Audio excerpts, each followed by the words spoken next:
आगो जस्तै तातो जिन्दगी घडीसँग दगुर छ रोकिन जान्दैन कहिले।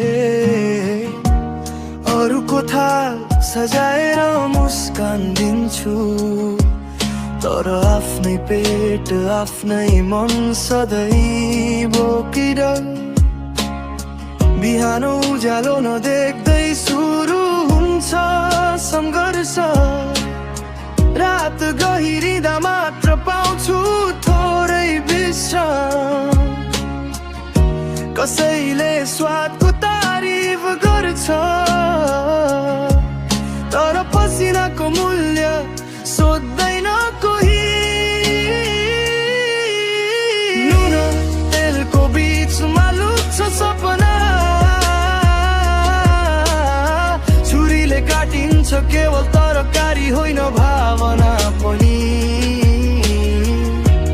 घर सम्झिन्छ मनले, तर ड्युटी सकिन्छ सम्झनाले झन् पोल्छ। सेको जिन्दगी सजिलो छैन, तर इमानदार छ। सिर्जनाले भरिएको अरूको खुसी मेरो तलब हो। थकान भए पनि गर्वले बाँचेको